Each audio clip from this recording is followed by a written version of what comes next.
Dear listeners, let's start today with a question that I have been sitting with lately, and I haven't fully answered it. Like in a world where you can ask machine almost anything and get a kind of confident sounding answer in 3 seconds, or maybe less than that also, what happens to the part of you that used to sit with a question long enough to discover what you actually thought? Because that part of it, or part of us, the patient one, the one that wrestled with our own confusion, and the one that found its own conclusions slowly and uncomfortably, is being quietly retired. So the we outsource the writing, the summarizing, the deciding, the communicating, and the convenience is real. But there's a price most of us haven't named yet. Every time we hand thinking over, we lose a little of the muscle that used to let us hear ourselves. And eventually, in a noisy world, or like where we are with helpful enough tools, we forget what our own voice even sounds like underneath all of those borrowed ones. So, here, dear listeners, welcome back to another powerful episode of Mind Meets Machine. I'm your host, Avik, and today we are going somewhere I think a lot of people listening have been quietly wondering about, but don't yet have language for, I'd say.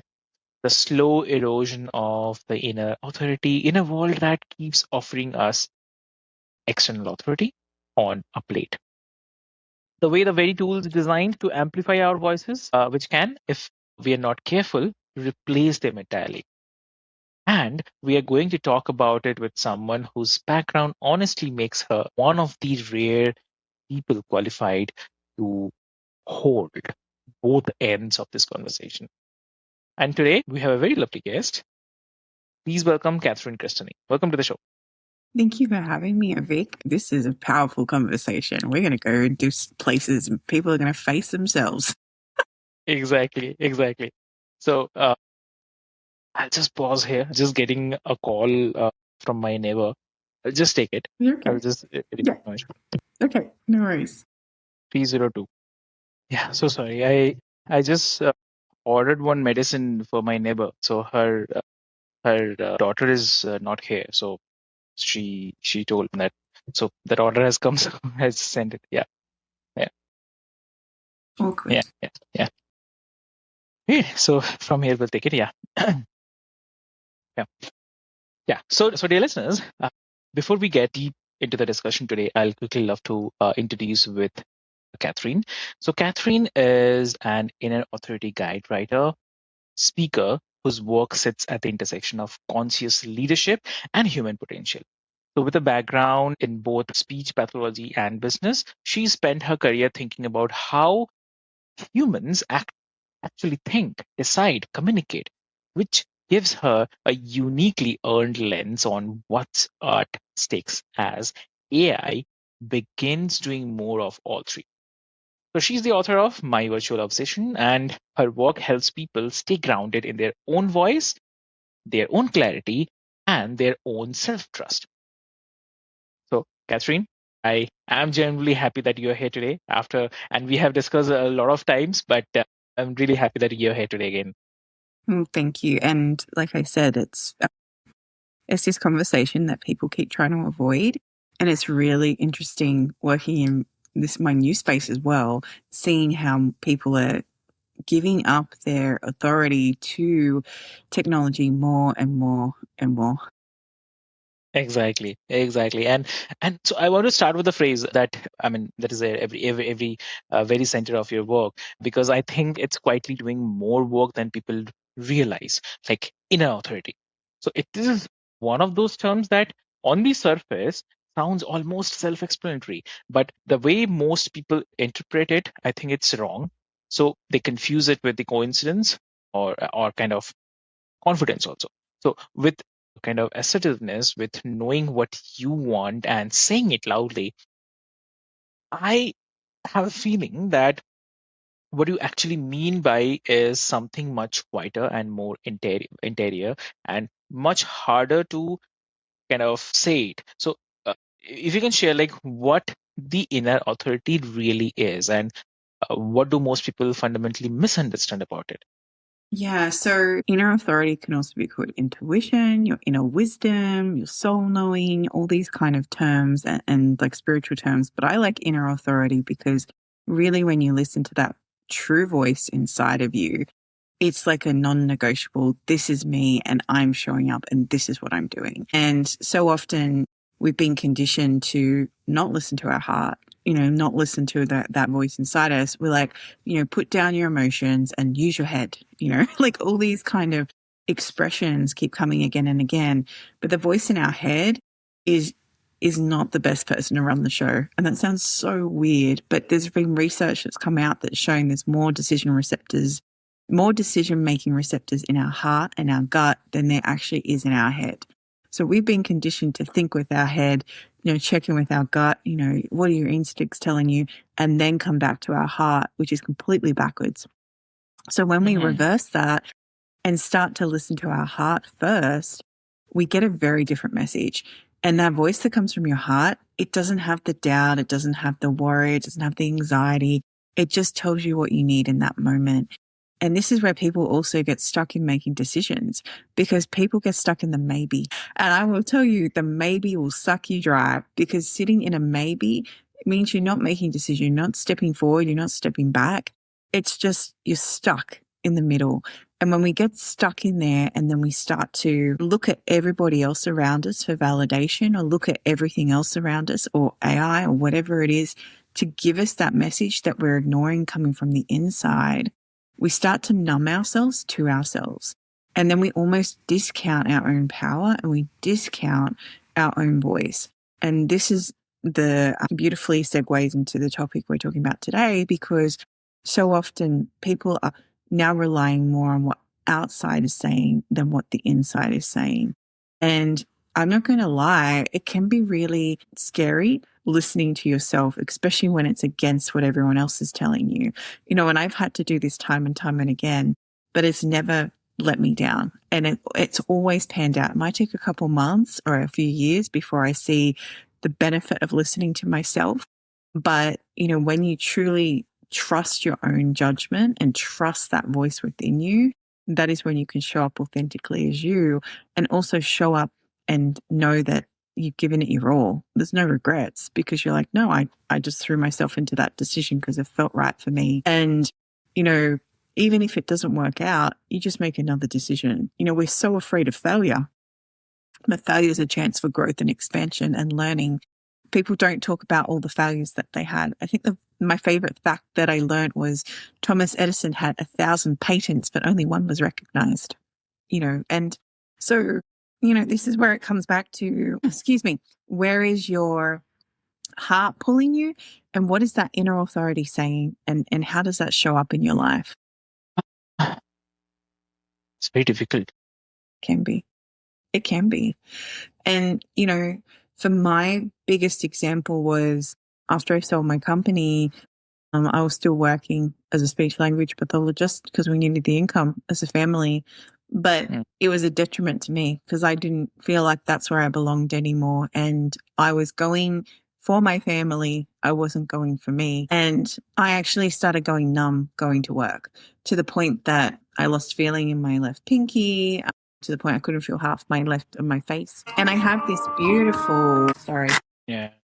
it's my alarm. I had this beautiful clients. I had everything was looking great, showing up beautifully in my life.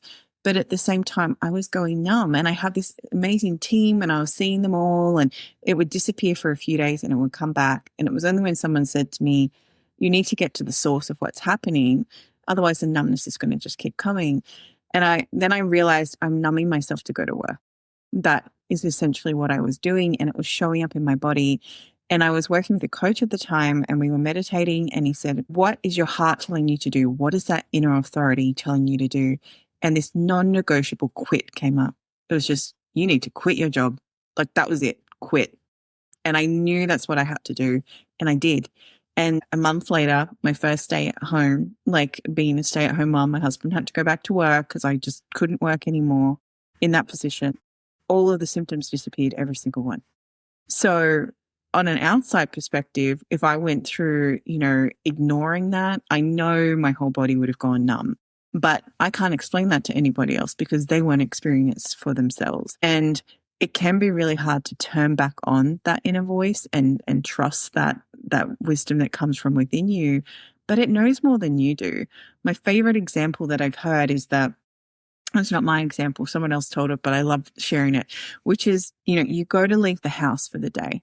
And just before you leave, you have this kind of whisper inside going, I need to grab an umbrella. And instead of grabbing that umbrella, you pull out your phone, you pull up the weather app, and the weather app says, it's going to be sunny today, no chance of rain. So you leave that umbrella at home, and then 2 hours later, it starts raining. And you wish that you grabbed that umbrella. In that moment, you have discounted yourself for what technology has told you. Because sometimes we know more than what we realize, and we kind of have an idea of what's coming. I know me learning to, and I'll show you your audience this soon, like something called muscle testing. But I know through doing that, I will sometimes dress in like warm pants, even though it's hot. I'm like, I don't know why, but this is what, my soul's kind of telling me to do. My inner authority saying, grab warm pants today. And then the weather has a turn and it's freezing. And I'm so grateful I'm wearing those warm pants. So we often know more than we actually realize. We almost have this ability to see a little bit into what's going to happen in our day because it's already kind of set up. And it's this very weird phenomenon that we go to.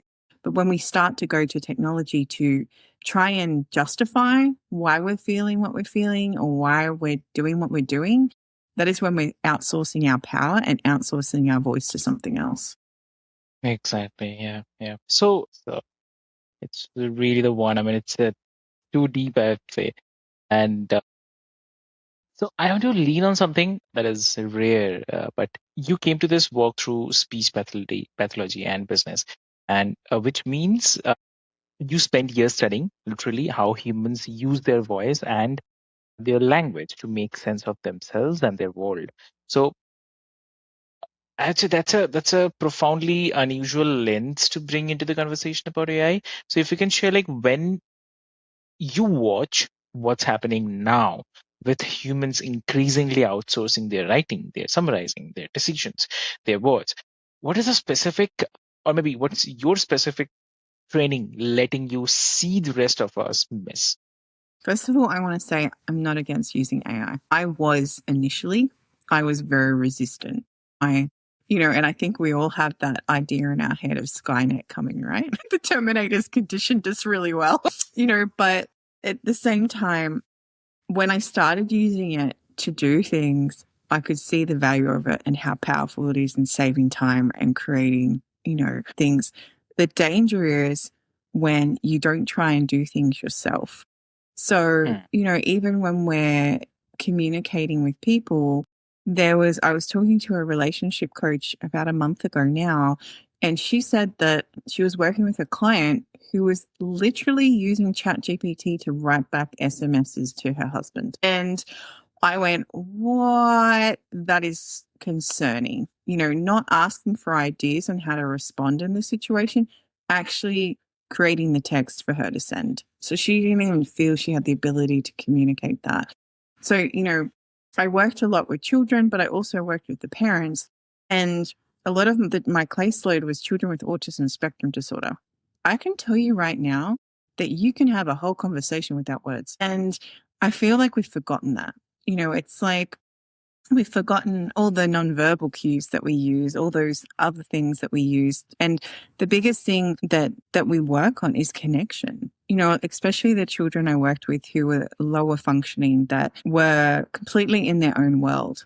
The first step we did was pull them in, well, not even pull them into ours. We went into their world so that they can connect again.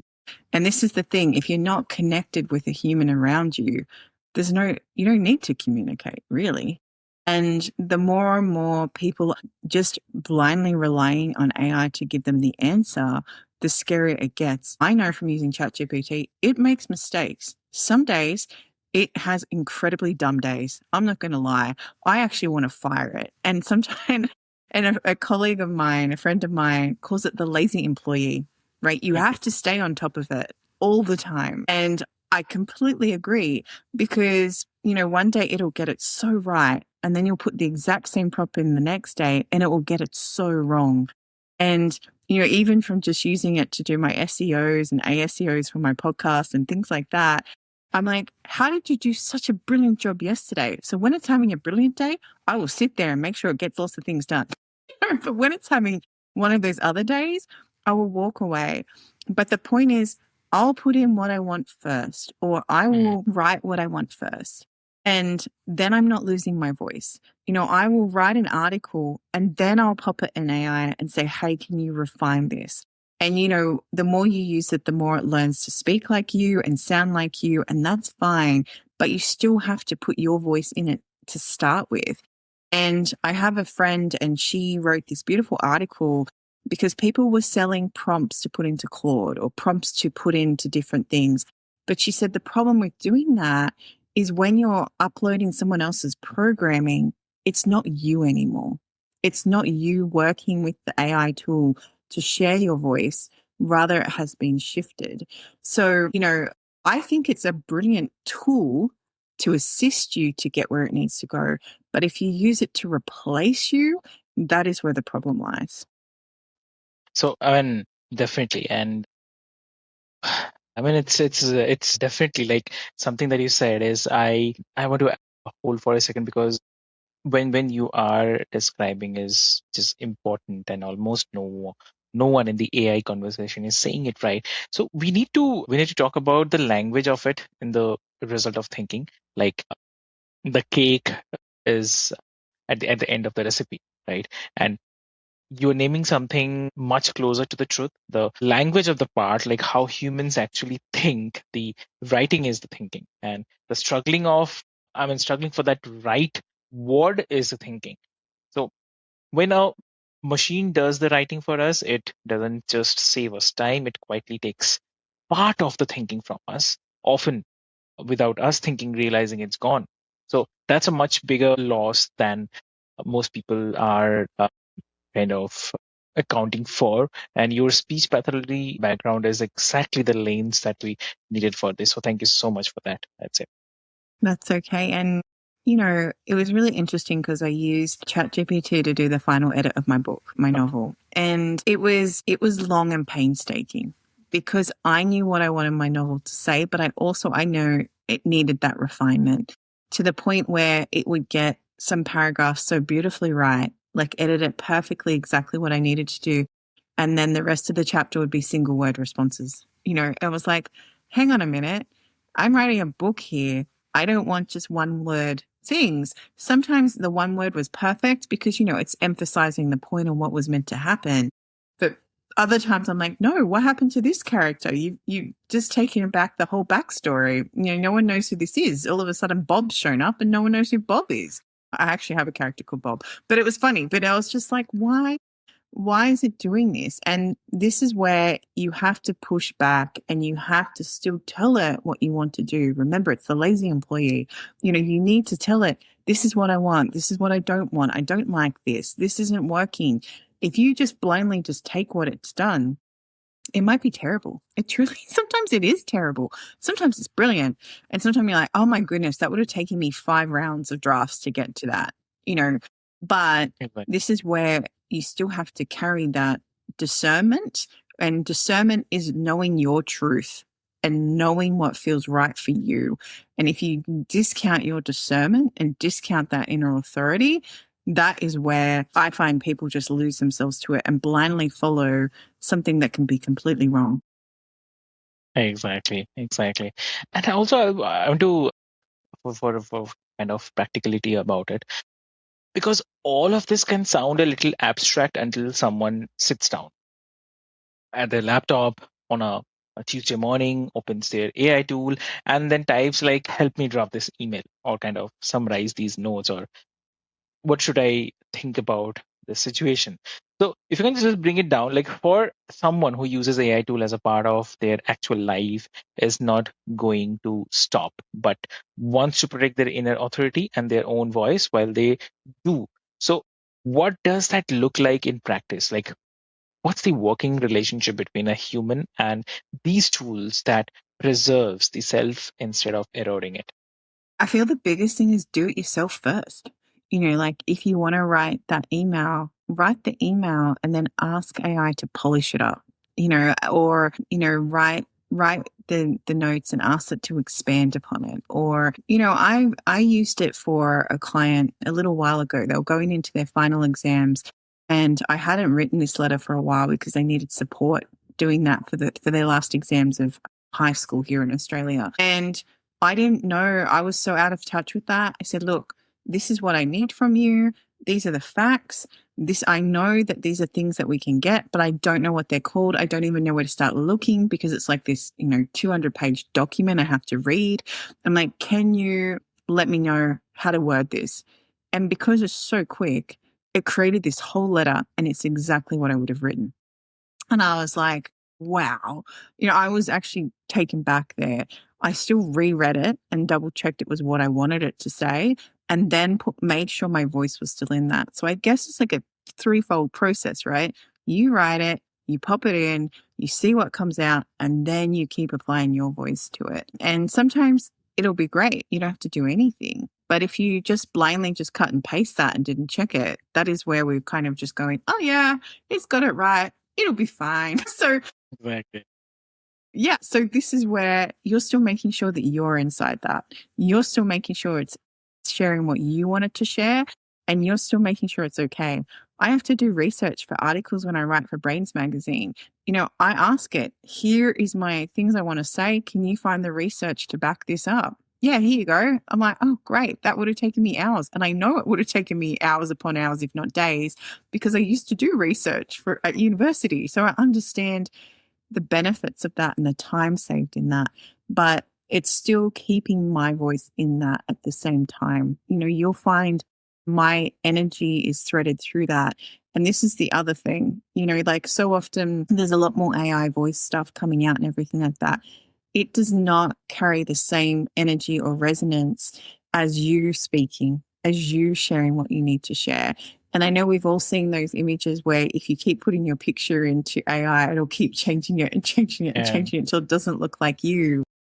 So you have to remember that if you keep putting things in and not have that feedback or pushback on it, it will just keep changing it until it's not you. Mm, true, true. So, wow, it's really, really great. And I want to definitely want to ask, because conscious leadership and human potential are not the theories for you. So they are a way of living day by day in a world that's becoming louder and more automated by month on month. So I want to ask you for the long game thing, right? How do you sustain this? Like, how do you stay grounded in your own voice, your own clarity, your own self trust when the world keeps pulling you towards the external answers and external authority? I'm a little bit of a rebel, Avic. No, I do a lot of journaling. So I'm really fond of journaling. So I write questions and look for the answers. So it was really funny at the start of the year. I didn't have many Okay. clients and Yeah. I was like, what's going on? And I actually wrote the question to myself, why don't I have any clients? And I wrote back, I don't want any.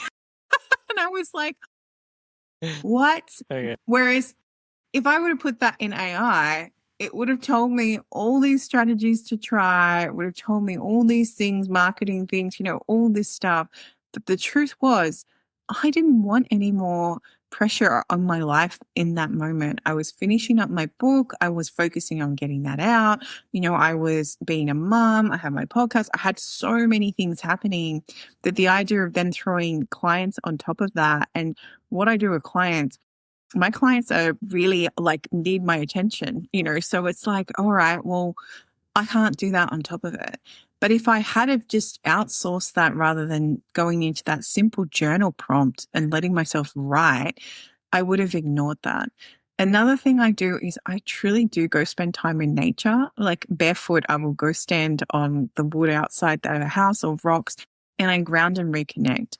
And I know it sounds really like very woo and that sort of thing. But science is now backing that up because we're electromagnetic beings. We need to reset our energy, especially if I've been in front of the computer all day. The last thing I want to do is sit in front of the computer or a TV screen more. And I'll just go outside and I'll just be outside for a little bit. Even if I go sit on my balcony and just look at the stars, sometimes that is enough just to pull me back out of the world of a screen. Another thing that I tend to do is I do meditate, but I don't do the whole like sit there and go and all that sort of stuff. I like have a thing and I imagine clearing my field. So I pull in like energy and I make it move around me to clear everything because that helps me discern what's still mine and what's not. Because when we interact with other people, we have an energy exchange and sometimes that gets stuck in our field too.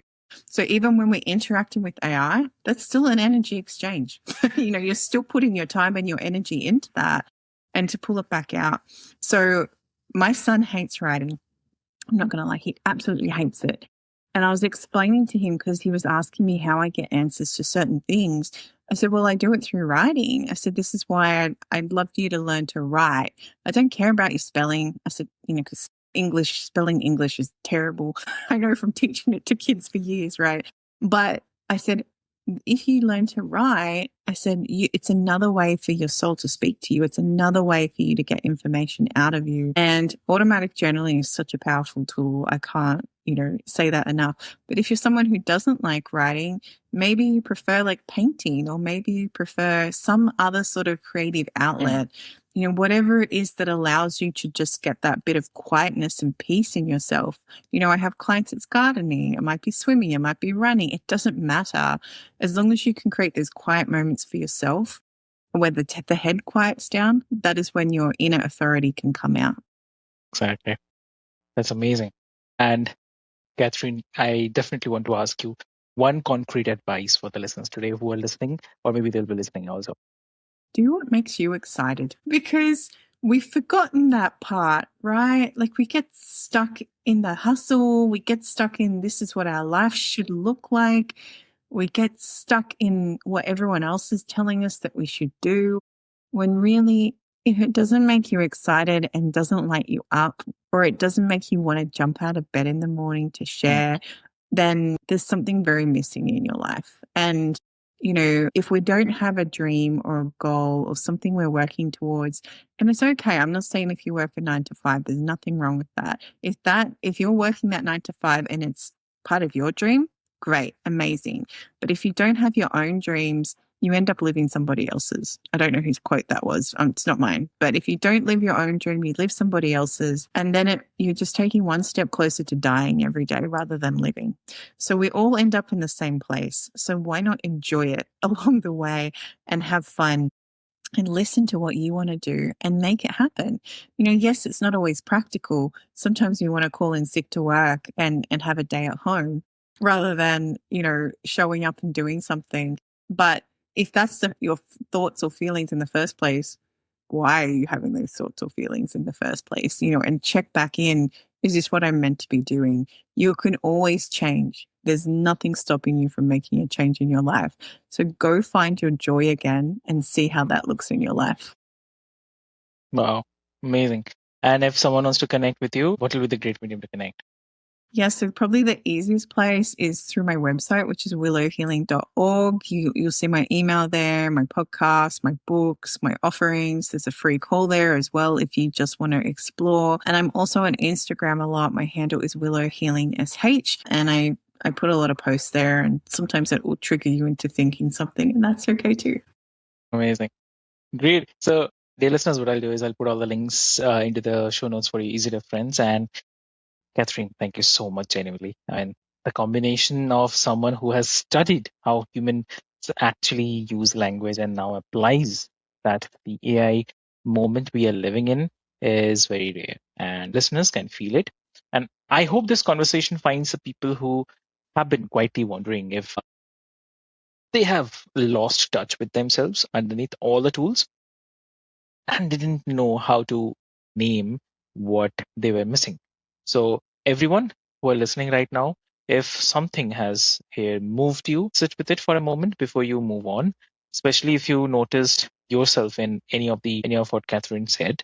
the fading of your own voice, the default towards the quick answer, the feeling of being articulate in public and a stranger to yourself in private. That noticing is sacred, and please share this with someone who who's quietly being run by their tools instead of other way around, and definitely they know it was for them. So with this hope, this is your host Avik, and this is Mind Meets Machine, and I'd say we'll be back here soon. Until then, tend your inner authority, sit with your own questions a little longer before you ask the machine. The voice that you find on the other side of that patience is, I'd say, your one of your life was waiting to hear for that. So thank you so much.